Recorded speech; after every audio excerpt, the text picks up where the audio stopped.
I'm going to play you a couple of clips here from Peter Boyles' show on KHOW from yesterday morning, and then an interview discussing Obama's eligibility, his birth certificate, and most importantly, his Social Security number.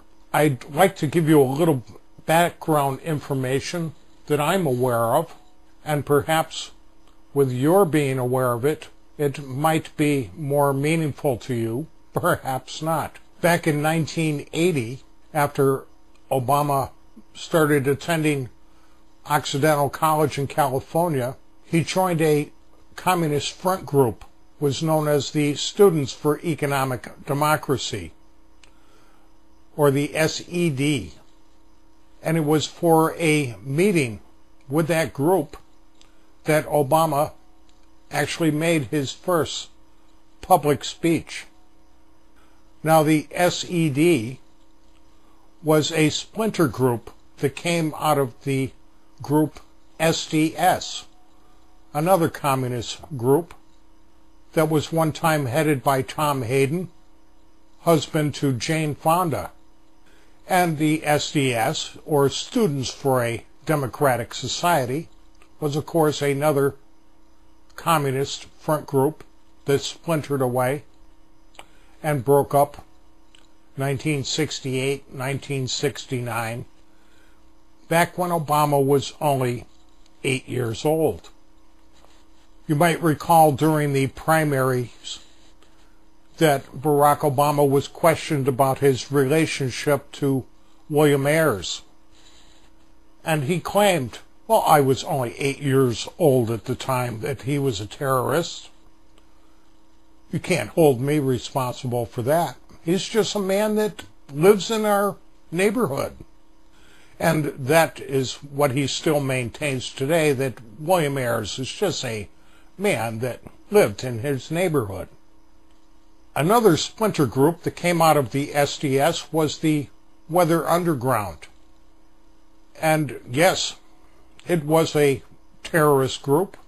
Back in 1968, there were riots in Chicago. They were known as the Days of Rage.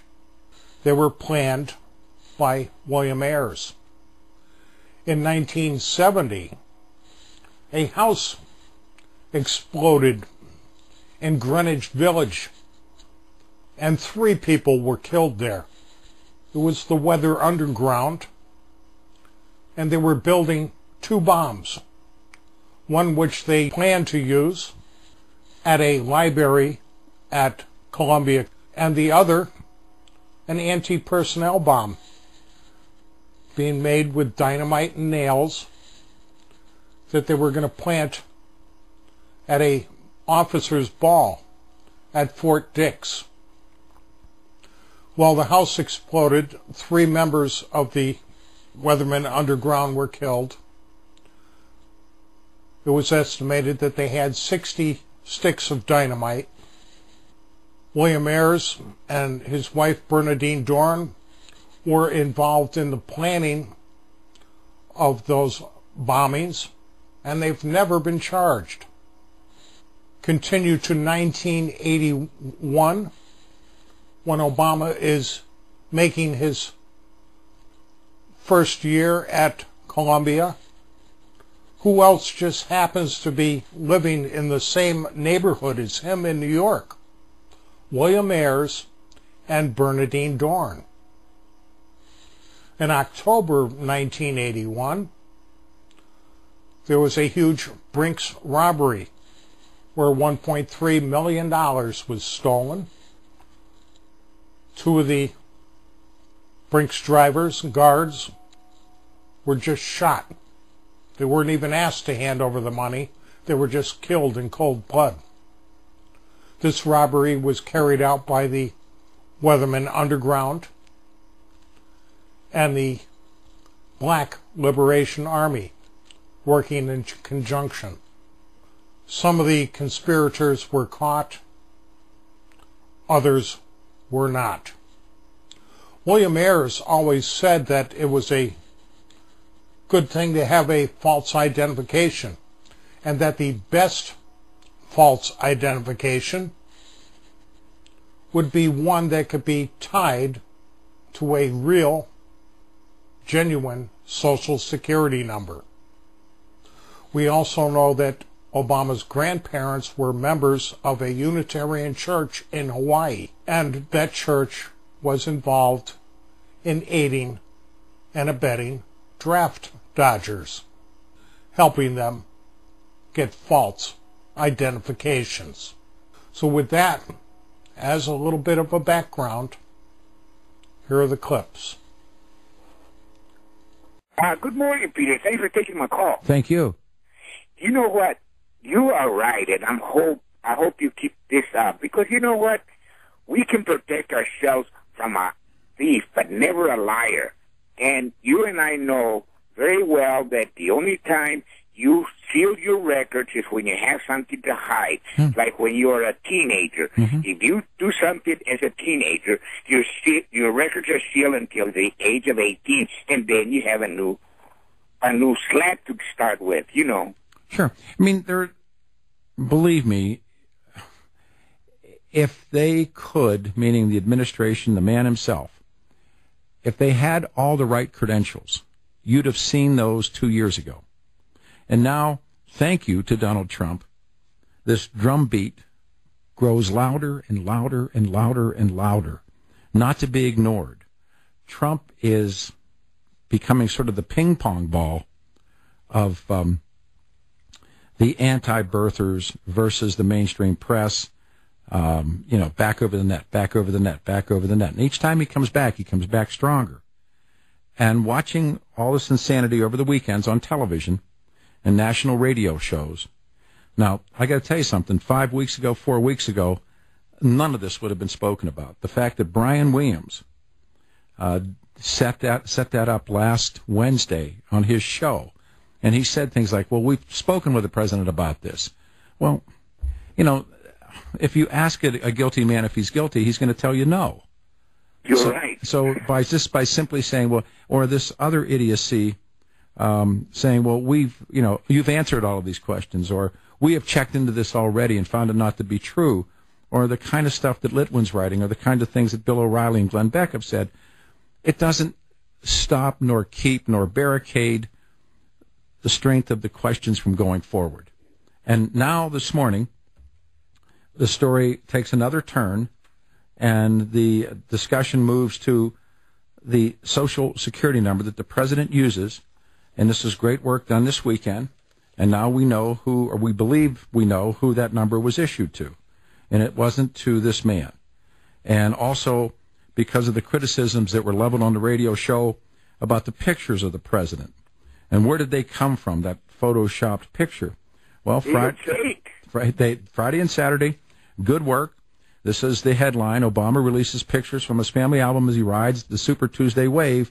It was the campaign on 5 February 2008 that released the picture of Barack Obama, a young Barack Obama, posing with his maternal grandparents, Stanley and Madeline Dunham, on the bench in New York.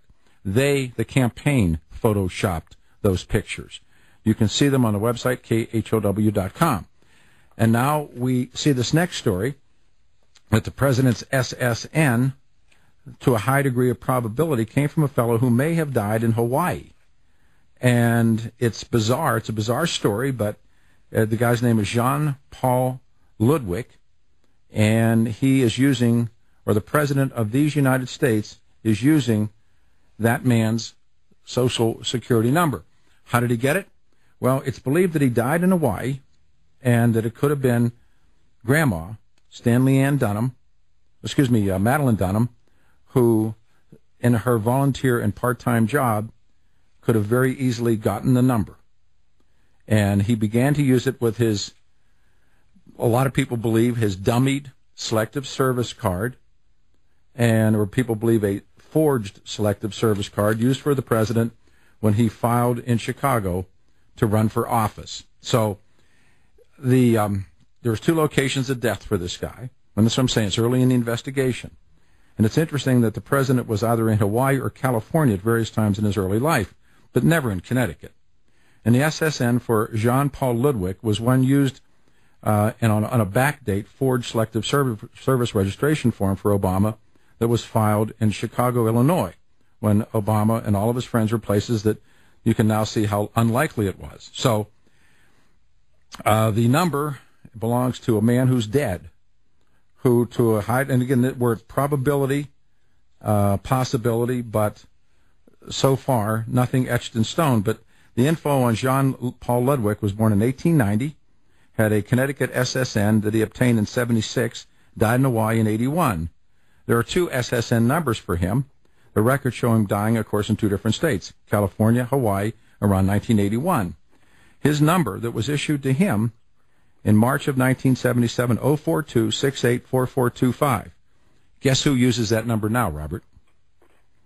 Barack Obama. Madeline Dunham worked as a part-time and a volunteer in the probate office in the Hawaii courthouse in Honolulu. She could have, and I'm saying words like could, and they're not knowing words, they're could words. She could get access to estate files of people who died. Thus, if an elderly man originally from Connecticut died in Hawaii with no known relatives, Grandma could have known this person for a prime candidate to steal an SSN from. But we know now more about Jean Paul Ludwig. He worked for a senator from Pennsylvania. We've seen him on a manifest, and I say we, the investigators have seen him on a manifest of the ship, the Leviathan. He is an interesting guy. He was 5'5", dark complexion, brown eyes, brown hair. I mean, they know who this guy is. And they know his SSN. And the zip code of his last residence was 96816. That's Honolulu. He died in June of 81. He was 91 years of age. Now, to the Obama campaign and anybody that's doing serious work, this is very bad news. It's always been. He's had the press in his pocket. He's had a lot of talk radio in his pocket. The mainstream press won't report it. But that's the big news of the weekend vis-a-vis the Obama story. Also, the picture of the three of them on the bench that so many people have looked at, our website, KHOW.com. Now it turns out that 5 February 2008, that picture was released by the Obama campaign after his win in Iowa. So those are two more pieces of the puzzle. And they're fascinating pieces, Robert. So I don't know where it goes or where it turns into, but what is for sure is the drumbeat gets eyes of the President of the United States. And we were playing all the cuts from the radio shows and television shows yesterday, and the attack on Trump has just been outstanding to watch. And we have two men who I just have a lot of respect for, and they've done great work. They've appeared with us before. Retired Commander Kerchner is with us, as well as Mario Apuzzo is with us, who's an attorney. To both of you guys, good morning. Welcome back to the radio show 630 KHOW. Thanks, guys. Good morning, Peter. Great to be with you. Thank you. And when you speak, say who is whom because of the voices. I'm sure you guys know this, and you can see it on our website, KHOW.com. Yesterday in the Washington Times, a ad was taken out, and the ad, and we're urging people, they can see it on our website, KHOW.com. It was a full page. Whose Social Security number is President Barack Hussein Satoru Obama using? Now, yes, we're touring. I placed that ad. I know you did, and that's what I'm saying. I'm saying that I know you guys know this. We're thinking about doing that here and taking out an ad in the Denver Post, albeit I don't think they would take our money, simply because this would be offensive to their entire staff. But first of all, Commander, talk about the ad, and people can see it on our website, KHOW.com, what it says and why. And then we'll go to Mr. Apuzzo and talk about Jean Paul Ludwig and his SSN from Connecticut. So, Commander, if you would first.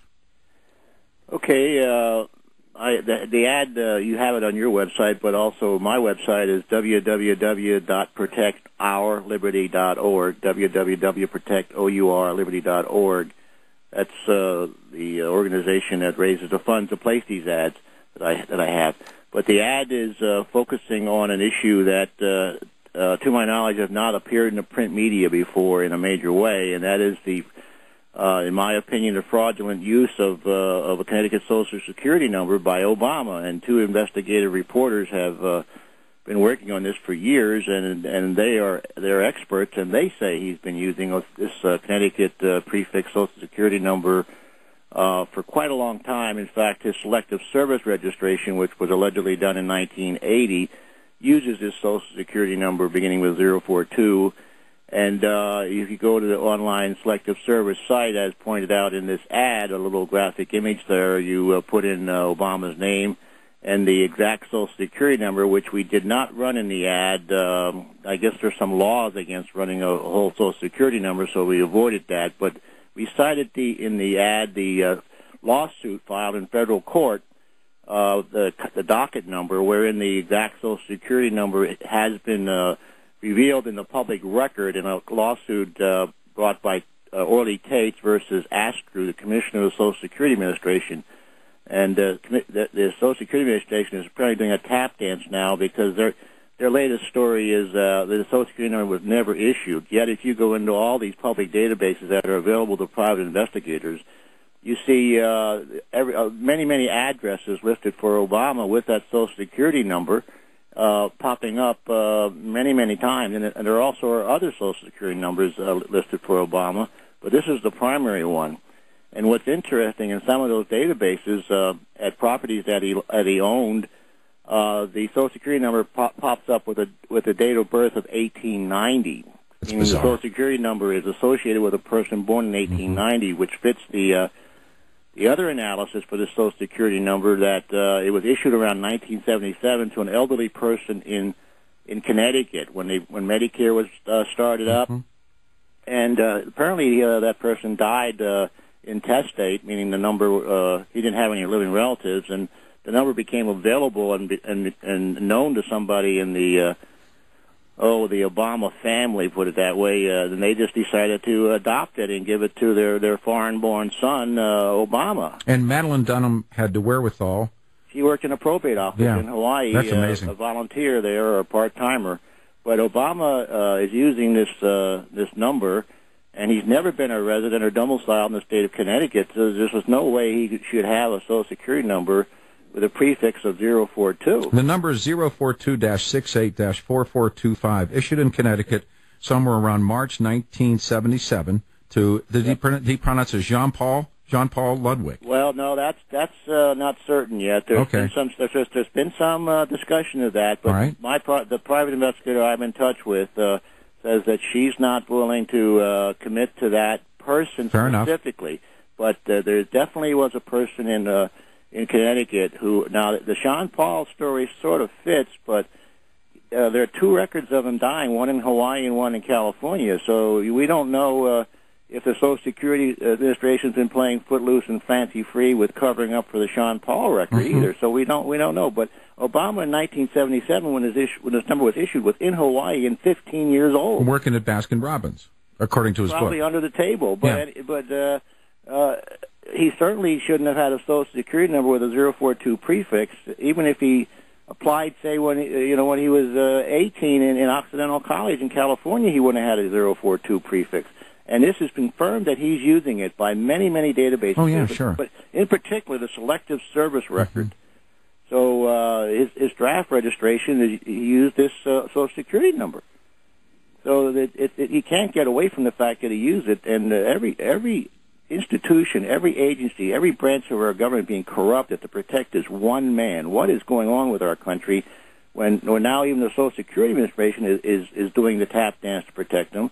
And I heard this morning now they're going to change the laws for getting a passport. In June, the laws change. So that to make it easier that the certification code that's online would now be eligible to get a passport. And it will also I always say one thing, Mr. Boyle. You can't walk into a passport out with a laptop computer and flip it up. And precisely. Get a and that's always provided, a digital image on the Internet. And the same thing, anybody with Spring here who's registering their kids for Little League sports or soccer or tennis or swim class or whatever it is, try and take your laptop, flip it open, and show the registrar something online and see if they accept it. I guarantee they won't. So when the press waves around this paper printout of that image and says he has released his birth certificate, released it who? To a laptop computer? Yeah. I mean, that's ridiculous. And the other part of it, too, is, and I bring this up all the time, this is just my own thinking, since when did African become a race? And, of course, if you look at President's so-called birth certificate that all of these, the Bill O'Reillys and Glenn Becks and others, and there's no way in this world it was either Negro or colored and it wasn't a politically correct time. And one of the thoughts that I had, although the terms a politically correct forgery aren't mine or somebody else's, but I think it's a politically correct forgery. I can see in that time period where some politically correct young person who was tasked with making that birth certificate, it was impossible for them to say Negro or colored. Their mind just couldn't wrap around those two words, and so they put in African. That's a term I came up with, politically correct forgery. That was you. That's good. And that's exactly what we're dealing with here. That image on the Internet has been proven by various experts to be Photoshopped. And if Mr. Trump someday demands forensic analysis of documents, say a magical forged one comes out of Hawaii now, he should also retroactively require release of that paper copy of that so-called code, if there is a paper copy, because I think they printed out the image to make the paper copy. So he should demand that he wants to see that original code that they say they issued in June 2007, and have that forensically analyzed, because I think that whole code thing was a flat-out forgery, and there's no real paper code. All right, if we could switch over to Mr. Apuzzo, what do you think about all this, sir, and this Obama CT, the Connecticut Social Security number traced to this Jean-Paul Ludwig? What do you make of that? Well, I just wanted to add also that I also wanted to address with you the latest information coming out of Hawaii on the birth certificate. Right. Would you want to discuss that? How about this? Let me break and reset, and that'll give you plenty of time. Our guests are Mario Apuzzo and, of course, Commander Kerchner. The ad is in the Washington Times this morning. You can look at it at KHOW.com. Should we attempt to place that ad here? It's a great ad, and it brings up the SSN. We'll come back right after this on 630 KHOW Traffic Time. Here's Susan. Our website, KHOW.com, has the ad taken out by one of our two guests, Commander Kerchner. The other guest, of course, is Attorney Mario Apuzzo, who has been just remarkable in the fight for the truth about or some people call it the untold story of the President of the United States. You were about to talk about this, Mr. Apuzzo. I don't like to call him the President. I like to call him the grifter or usurper in chief. I said the Clintons were grifters. There's the long con, the short con, and the grift. Mario, if you would, please. Yes, Peter. You were talking about the news this morning. Yeah, something very important came out of Hawaii. There was an interview done by a Michael Isikoff, national investigative correspondent for NBC News, and he's the one that didn't have the rocks to do the Clinton Lewinsky, and that's what made Matt Drudge. Was Michael Isikoff punked out? Mm-hmm. Well, now we have him here. But anyway, he contacted the former director of the health department in Hawaii, a very famous individual. Her name is Dr. Chioma Fukino. And now the reason why they're doing this because Donald Trump has come out, excuse me, and he's questioning, where's this real birth certificate? And now, of course, they're attacking him, so they're going around trying to cover themselves. So they have this interview with her, and they call it a rare telephone interview. Now, just right there tells you something. Why do they contact a former official rather than contacting somebody there now who has access to the records, who could actually, confirm for us whether or not this real birth certificate is there in Hawaii? So they go and contact somebody from the past. And, of course, this person now is going to cover herself. She's going to say, she's going to give us new information, which she does. Well, first of all, she gives a lot of excuses why, no matter what is said, nobody's going to believe it. She says, it was a Republican administration. Why would they cover for this? But if you analyze what she said, okay, the only person that I can see who actually allegedly saw a birth certificate is her, Dr. Fukino. That's it. Because she basically says that she went there and on 2 occasions and she actually saw this real birth certificate. But she doesn't tell us that anybody else saw it. She does say that somebody else went with her, but she doesn't say that that person saw it. So at this point, only one person saw this birth certificate, and it's her. So here's this grand conspiracy that everybody says, the birthers are involved in this grand conspiracy. Grand conspiracy, here the only evidence that I see is one person saw a real birth certificate, and not today as we speak, but supposedly at some point in the past. Now, what's also suspect is that she's very careful in telling us, where it is. It was in this bound volume. It was on the first floor in a file cabinet. She goes through all these lengths to tell us where it is. Now, Can you imagine if we go there today and it's gone and nobody can find it? Now, it's very important to understand that because Governor Abercrombie, he recently went on this quest looking for the birth certificate, couldn't find it. Now, this is recent now. Could not find it. All he could find was some kind of an archive comment and some registration information, okay? But remember, Mario, back in the day, he said that he was at the... He's been at so many different versions, including he was there at the birth. Yeah, he cut the cord. He cut the cord. He cut the cord. He saw the happy family together, and we know that, of course, she's gone out of Hawaii certainly before the president is less than 3 weeks of age, so... And no record she was even in Hawaii. Absolutely. And so... Not a single shred of evidence she was even in the United States. He was smoking pot and driving a cab if he was there. So how does he know all of these people? Yeah, but the beauty here is that he went on this quest. He didn't find the birth certificate. So now you would think that he could go there and do the same exact thing, he can't. which the director did. The director says that it was there in this file, so on and so forth. He found nothing. So here we're getting a situation set up where some local worker, okay, she's telling us what she saw in the past, and now it's convenient. If this thing doesn't exist, well, I don't know. I saw it. It was there. Well, in his book, or somebody just put it there. In Dreams from My Father, I think it's page 23. I've read the book, I don't know, 3 times now. He claims to have had the birth certificate and put it in a book. It's either page 23 or 26. It's 26. 26. All right, 26. But he claims it. He said, I had it, and I put it in a book. Yes. And this woman's having enormous problems in Hawaii, and you would think that, as you pointed out, Mario, so aptly, that and now the Nordyke twins, and do you know the story of the Nordyke twins, you guys? Yes, sure. I do. I know the story. Tell the story for the audience about the Nordyke twins. Well, Obama was born just a little before those two twins. And what happens is his birth certificate has a number that's higher. In other words, you would assign that number, to somebody being born later. So there's a contradiction there. Why do they have a number that's lower when Obama was born earlier? The twins have a long-form birth certificate. It's been seen. It's available. The mother has published it. But Obama refuses to publish his real birth certificate. And I use that word real so we don't get confused about certification and certificate. All these words are thrown around. So that's the story with the twins. They were born there. The mother, she came out and said this whole situation. She supports Obama, the mother of the twins, but that doesn't mean anything. So that's one of the things that's raised about the twins. So to try and capsulize that, although the president was born... claimingly born before the twins, his number is later than the twins, and the twins have released their long form, correct? Right, which is a contradiction right. there. Now, this next theory that I want you to speak about is they're just like looking at whether or not Jean-Paul or Jean-Paul Ludwig. There's also this looking for the death certificates of infants in Hawaii, and could those numbers been lifted as well as some people believe the SSN number was lifted? Can you address that?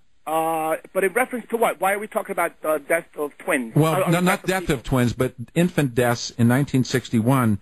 That maybe a birth certificate number was lifted from them. I just have nothing else to do but read stuff. But that's one of the theories that I'm reading now. That perhaps what was done, and as you pointed out so many times, there's no doctor, there's no nurse, I think the simpler explanation is that. When the grandmother learned of her foreign-born grandson being brought back from the place of foreign birth, considering all the information and the statements of newspapers, political officials, and family members in Kenya that he was born over there, I think she was sent there as a 17-year-old girl who was supposed to leave the baby with the paternal family and come back and restart her life. I thought that senior... When she came back, I think that this shocked them all. They had to get the baby citizenship, and Grandma walks in and registers the birth falsely using an affidavit, a sworn affidavit. She may have actually forged the mother's signature because the mother was in Seattle. She never came back to Hawaii. There's no proof that Stanley Ann Dunham was even in the United States from February or March of 61 until she magically shows up in Seattle in late August or early September. She wasn't in somebody showed me a record that she was in Hawaii in August. There isn't any prenatal, postnatal, no records of her being in August '61 in Hawaii at all. All right, who took the nude pictures? Oh, I don't know. I think I could be maybe that poet. Frank Marshall Davis? They call him a poet, pornographer, pedophile. Yeah, they think that. I don't know what that adds to this other than some salacious... No, but it's interesting because there are people the reason I'm bringing this up is there are people who believe that Frank Marshall Davis is the biological father. I don't believe that. Okay. What do you... Mario, what do you... This is what's the Roswell moment. What some people believe, what other people believe, because there is no proof you can believe what you want to believe. Mario, what do you believe? Yeah, okay, well, just to back up so that we can put that into it. Okay. In terms of what's happening here, okay, we have two possibilities, okay? One, that Obama's really registered in Hawaii, that he's actually registered, but he was not born there. Right. Okay? Right. And that would be a reason not to want to show a real birth certificate, because then if you look at it, you could piece together that he wasn't really born there. Okay? Wow. The other thing could be that he was registered there and he was born there, but there's something else on the birth certificate which he doesn't want the world to know. What conceivably could be there? Could it be the other father, the faith? No, I think it would be an adoption record. It could be that this Frank Marshall Davis, somehow that's involved. It could be. The thing is that when you're adopted, okay, right, your new birth certificate has different parents put on there. So your old parents disappear. Okay, now your date of birth still stays there, and your place of birth. Okay, a lot of people think that when you're adopted, they put a new place of birth on there. That's not correct. Okay, your place of birth, your date of birth, but your parents change. So maybe there's something to do with maybe he was adopted somehow. And that would justify why he had to forge a Kolb, because if you got a Kolb off their system, it would have showed him as Sotoro. Interesting. And so you think that... One other thing right, is there's no religion on the birth certificate. No, I know that. So people who are saying he's hiding that he was a Muslim, they don't know what to talk. No, I said it because Trump said it, but you're right. I mean, but the same thing is true with how can your father's race be African? It isn't a race. Right. Another thing, Peter, very important. This Fukino recently said that there's a doctor on the birth certificate. She conveniently left off hospital. That's been the battle. The battle that's been raging is prove that you were born in the hospital. Yeah. You would think that she would tell us that it was a hospital. She says doctor. Now, why just doctor? Because doctors get lost in the shuffle. How many doctors do you have, okay? But how many hospitals do you have in Honolulu in 1961? You only have 2. So if she said, and it said Kapiolani Hospital, wow, that's really big because now we know it's that hospital. But so why does she leave off the hospital and just tell us a doctor, which, there's so many doctors that get lost in the shuffle? She's in a nest of lies, and she's lying. I think there's so many people dirty out there that when this goes down, a lot of people are going to go to jail, and they don't mind telling another lie to cover up the 10 they've told already. Here's something else, Peter, if you want to just hear a little more about it. Supposedly this campaign worker said that Obama, this is in 2007, was testy. Testy. He was testy in 2007 about having to get his birth certificate. This is a campaign worker, right? Now, there was no issue in 2007 about his birth. Because the Kolb that's on the computer is dated 2007, June 2007. That's when they asked for it. So this campaign worker, which is anonymous, we don't know who he is, he says, but Obama was testy. Okay, there was no issue in 2007. So the question is, wait a minute, why is he making that up, that Obama's testy? Why did they get a Kolb in 2007 when there was no birth issue then? So that also places into doubt this whole fabrication, the story now that comes out, which everybody's denouncing the ludicrous birthers because now it's been proven that he has a birth certificate.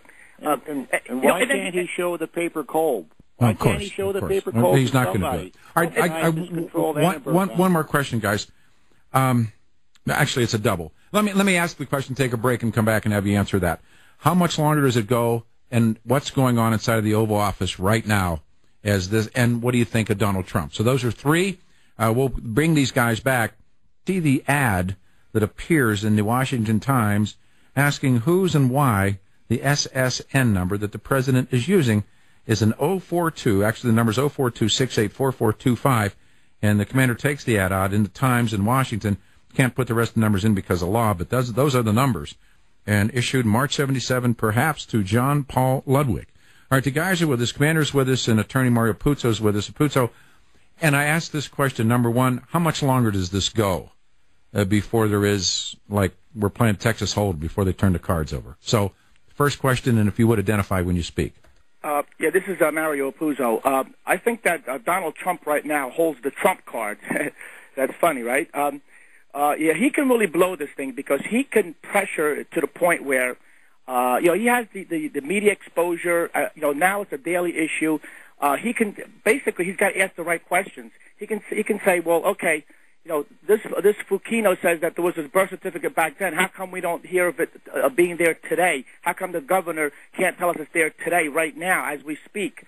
And he can really pressure this thing and really blow this thing wide apart. He has the resources, the recognition, the smarts to do it. He's a contender for being president, which he could bring integrity and morality back into the office of president and in our elections.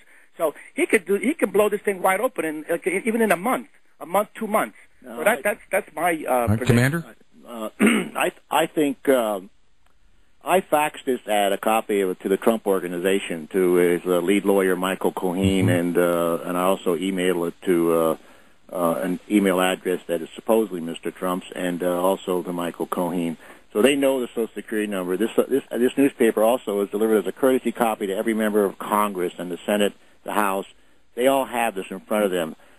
What they're going to do about it, I don't know. This is obviously identity theft fraud here. There's just no way you can reconcile any legal way for Obama to be using a Social Security number issued for the region of Connecticut while living in Chicago in 2008. And it says right there that it was issued in 1977. So this is clear-cut identity theft fraud, and it's confirmed by his selective service registration using it there. So he's been using this for a long time. So what are they going to do about it? They got a criminal in the White House. That's a felony. Social Security fraud is a felony. I think we're dealing with an illegal alien in the White House, to tell the truth. That's why he had to borrow somebody's dead person's Social Security number. And one other thing, if I can backtrack on the pictures of that they compare Obama to Franklin Marshall Davis and say they look alike. They should also go to the relatives in Kenya and compare the pictures of the young Obama to the young half-brother over there. There's a striking resemblance. So I don't believe that there's any other parent but except Obama Sr. You look at the half-brother in Kenya, the one that was convicted of drug dealing, I think it was. And he was a drug addict over there in Kenya. There's a striking resemblance between the young pictures of him and the young pictures of Obama. So what's going on right now in the Oval Office? What do you think they're thinking? They're sweating. Yeah. They're sweating bullets. I mean, this Social Security number, that's why I ran this ad in the print media, because it's been all over the Internet for, a year or two now. And did that Isikoff? Yeah, he can call up a former health director, but can he investigate a Social Security number fraud issue involving the President of the United States? No, they don't investigate. They make excuses for this man, this grifter. They do the easy things. In other words, they set up these straw men, and then they just knock them down, and then say, "Oh, see." It's such a dishonest approach. I'm hoping that Mr. Trump runs with the Social Security number fraud issue, because this could be the Al Capone downfall of Obama. They didn't get a Capone on murder; they got him on tax evasion. Well, they can't get Obama on a fraudulent election in 2008. They can maybe get him on this identity theft and Social Security, because the evidence is everywhere in the databases. They're going to have to be scrubbing like crazy now that this is in the print media. By the way, Peter, yes, the former election clerk in Hawaii, Tim Adams. Yeah, I know who he is. Yeah, said that they couldn't find a birth certificate for Mr. Obama. The governor recently tells us that he couldn't find one. Okay, but now we have this Fukino saying, "Oh, well, at one time when I was there, I saw it." One person tells us that they saw a birth certificate, but nobody today. Yeah. So where's this grand conspiracy? Well, he claims he has it, and he put it in the book, and that's in. That's probably the Kenyan one, though. Oh, you guys, this is so good. It takes turn after turn after turn. But Mr. Apuzzo, congratulations, Commander, congratulations. I hope people look at that KHOW.com. Look at your ad, And we put out the website of Mario, and mine is www.protectourliberty.org, where they can go there and download it. And Mario, you have your website? Yeah, mine is Puzzo. That's P. Here's what we'll do. I'm going to put. They're already up on our website. So if you go to KHOW.com, you want to get it in the audio so that people listen to it in podcast. You guys, if they hit our website, there's links to you guys, and then nobody has to remember any numbers. And I know you're going to drill down more on the Jean-Paul Ludwig story, but I tell you what, I admire you both. Thank you very much for your time as always. Thank you, Peter. Thanks, you guys. Be safe. All right.